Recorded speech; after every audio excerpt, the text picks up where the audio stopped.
गोत्र प्राचीन भारतीय समाज की एक महत्वपूर्ण परंपरा है, जिसका संबंध वंश, कुल या वंशावली से है।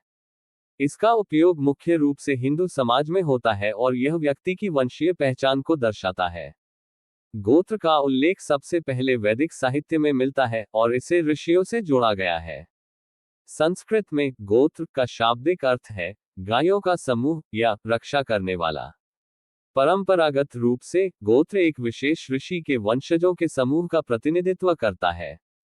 यह माना जाता है कि हर गोत्र का संबंध किसी प्राचीन ऋषि या महापुरुष से है और उस ऋषि को उस गोत्र का प्रवर्तक माना जाता है। यदि कोई व्यक्ति भारद्वाज गोत्र का है, तो इसका अर्थ यह है कि वह महर्षि भारद्वाज के वंश से संबंधित है और उसे उनके वंश का हिस्सा माना जाता है। गोत्रों का निर्माण प्राचीन काल में ऋषियों द्वारा किया गया था। ऋषियों ने अपने ज्ञान, तपस्या और अपने शिष्य परंपरा के माध्यम से अपने गोत्र की स्थापना की।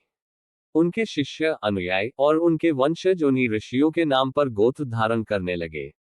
गोत्र प्रणाली का मुख्य उद्देश्य वंश को संरक्षित करना और रक्त संबंधों का ध्यान रखना था। इसके प्रमुख कारण निम्नलिखित हैं। ऋषियों का वंश माना जाता है कि ऋषि समाज के पहले विद्वान और गुरु थे। उनके ज्ञान और तपस्या से प्रभावित होकर उनके शिष्यों ने उनके नाम पर अपने वंश की पहचान बनाई। इन शिष्यों और उनके वंशजों को ही उस ऋषि का गोत्र प्राप्त हुआ। वंश की शुद्धता बनाए रखना। गोत्र प्रणाली का एक उद्देश्य ये भी था कि एक ही गोत्र के भीतर विवाह न हो। एक ही गोत्र के लोग एक ही वंश के माने जाते हैं, इसलिए समान गोत्र में विवाह करने से रक्त संबंध की अशुद्धि की संभावना रहती है।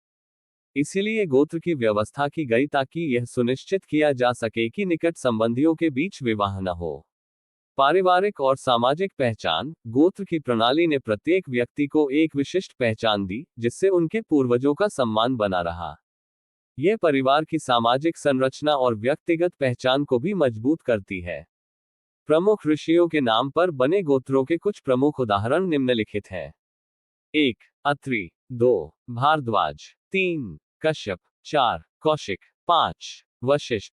6. वात्स्यायन। 7. विष्णु। 8.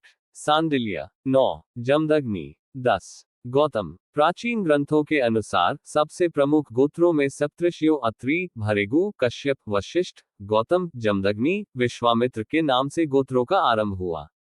समय के साथ उनके शिष्यों और वंशजों ने भी अपने अपने गोत्र बनाए।